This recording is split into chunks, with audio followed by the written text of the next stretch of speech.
राधे राधे, हरे कृष्णा। अक्षय तृतीया को अखा तीज के नाम से भी जानते हैं।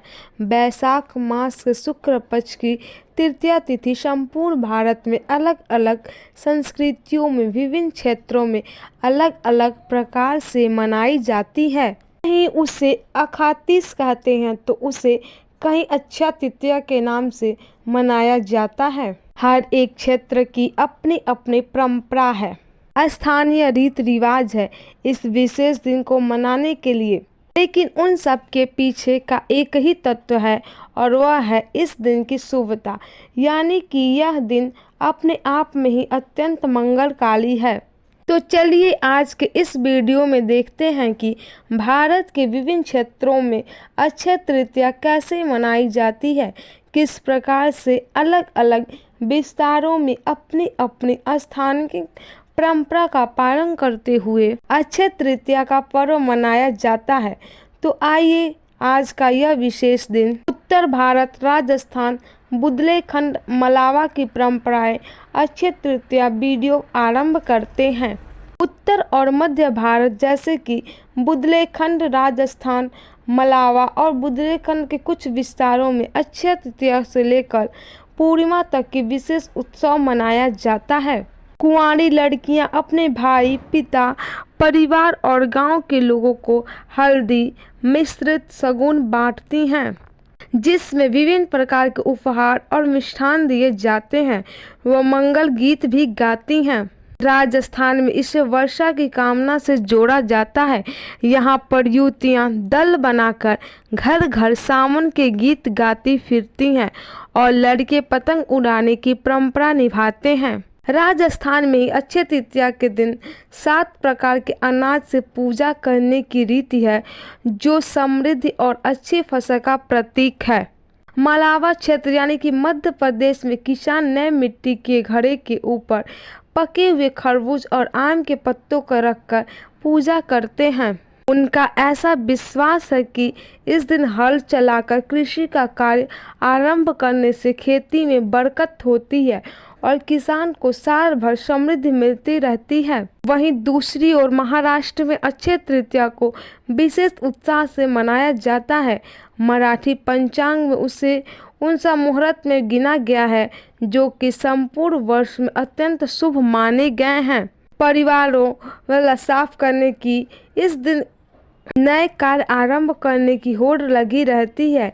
गृह प्रवेश, व्यवसाय आरंभ, वाहन या सोने की खरीदी इत्यादि इसी दिन किया जाता है। मराठी संस्कृति में परिवार के साथ मिलकर पकवान बनवाने का रिवाज है और विशेषकर इस दिन भगवान को नववेद में पूर्ण पोली और आम रस का भोग लगाया जाता है। संध्या के समय परिवार सहित भोजन करके इस उत्सव को मनाया जाता है और महाराष्ट्र के कुछ भागों में किसान अक्षय तृतीया के शुभ अवसर पर हल्दी और कुमकुम करके हर की पूजा भी करते हैं। गुजरात में भी अक्षय तृतीया को अत्यंत धूमधाम से मनाया जाता है। इस दिन नए कार्यों की शुरुआत की जाती है। व्यापारी अपने व्यवसाय का आरंभ करते हैं और इसी दिन किसान भी अपने अपने खेतों में नया बीज रोपते हैं। खरीफ फसल से पहले कुछ लोग अक्षय तृतीया पर सब्जी, फल इत्यादि के वृक्ष लगा लेते हैं। उसके बाद पूर्वी भारत यानी उड़ीसा और बंगाल में अक्षय तृतीया को कृषि उत्सव के रूप में मनाया जाता है।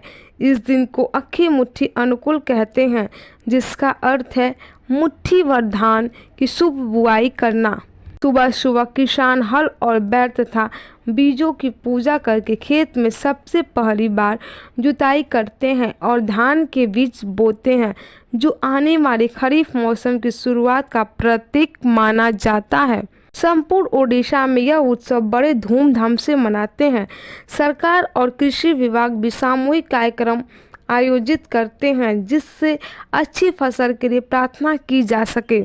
उड़ीसा के जगन्नाथपुरी मंदिर में अक्षय तृतीया का एक विशेष महत्व है। इसी दिन से वर्ष के सुप्रसिद्ध रथ यात्रा के लिए भगवान जगन्नाथ, बलदेव और सुभद्रा जी के रथों का निर्माण कार्य आरंभ होता है। तीनों विशाल रथों की पहली कील अक्षय तृतीया को पूजन के साथ ठोकी जाती है और इसलिए श्रद्धालुगण इस घटना को देखने के लिए भारी संख्या में एकत्रित होते हैं। बंगाल में अक्षय तृतीया पर हल खाता खोलने की परंपरा है, जहां व्यापारी पुराने खातों का समापन करके नए खाते को लक्ष्मी जी और गणेश जी की पूजा के साथ आरंभ करते हैं। बंगाल और असम में बहुत से लोग इस दिन को नए व्यवसाय या नौकरी शुरू करने के लिए भी चुनते हैं।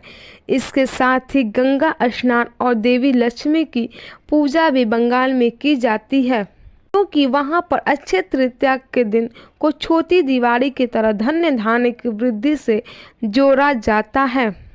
वहीं दक्षिण भारत में यानी तेलुगु राज्य, तमिलनाडु, कर्नाटक, आंध्र प्रदेश और तेलंगाना में अक्षय तृतीया को शुभ आरंभ दिवस के रूप में देखते हैं। लोग इसे परशुराम जयंती भी मनाते हैं और मंदिरों में भव्य पूजा का आयोजन किया जाता है। ग्रामीण तेलुगु अंचल में किसान वर्षा की प्रार्थना के साथ साथ देवराज इंद्र की पूजा भी करते हैं।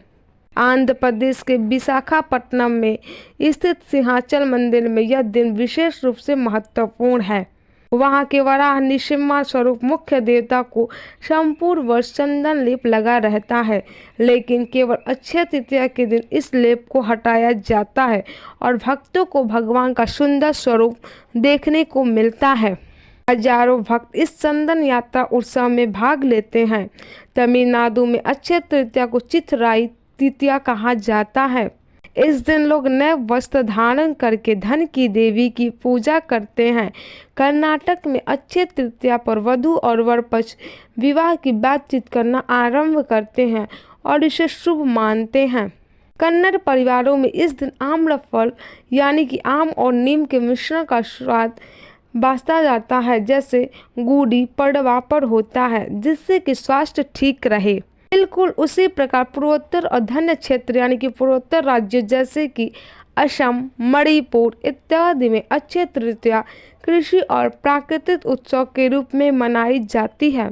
असमिया समाज में से आखिरी तीज कहते हैं और नवविवाहित जोड़े इस दिन को खास मानते हैं। वे अपने वैवाहिक जीवन की शुरुआत अक्षय तृतीया के साथ करते हैं और फिर बड़े बुजुर्गों के आशीर्वाद पाते हैं। नेपाल में इसे आखाज ही पुकारा जाता है। वहाँ भी सोना खरीदना, पूजा करना, यह सारी मुख्य गतिविधियाँ रहती हैं। नेपाल के किसानों के लिए यह दिन हलचल यानी कि पहली जुताई का शुभारंभ लेकर आता है और व्यापारी गण नए उद्यम की नींव रखते हैं। तो इस प्रकार अक्षय तृतीया का दिन संपूर्ण भारत में अत्यंत धूमधाम से मनाया जाता है। हर एक क्षेत्र की अपनी परंपरा है, अपना रिवाज है, लेकिन उन सब के पीछे एक ही भाव है और वह है किसी भी शुभ कार्य का आरंभ। लक्ष्मी देवी की पूजा और अपने इस जीवन में अच्छे पुण्य फल प्राप्त करने के लिए किया गया कोई भी धार्मिक कार्य, चाहे वह स्नान हो, दान हो, जप हो या तप, तो इस प्रकार संपूर्ण भारतवर्ष में अनेक रूपों से अक्षय तृतीया का पर्व मनाया जाता है। तो कैसा लगा आपको आज का यह वीडियो, यह हमें नीचे कमेंट बॉक्स में लिखकर बताइएगा। अगर आपको इस प्रकार की जानकारी युक्त वीडियो सुनना और पसंद है तो हमें नीचे कमेंट बॉक्स में लिखकर बताइए। हम आपके लिए ऐसे और भी वीडियोस लेकर आएंगे। और अगर सच में वीडियो अच्छा लगा है तो अपने अधिक से अधिक मित्रों को शेयर कीजिए, ताकि उन्हें भी पता चले कि अक्षय तृतीया का वास्तविक महत्व कितना बड़ा है। ऐसे ही सुंदर पौराणिक कथाओं का जानकारी को प्राप्त करने हेतु हमारे अपने चैनल को सब्सक्राइब कर लीजिए और हम आपसे मिलेंगे अक्षय तृतीया की एक विशेष पौराणिक कथा के साथ बहुत जल्द। हरे कृष्णा, राधे राधे।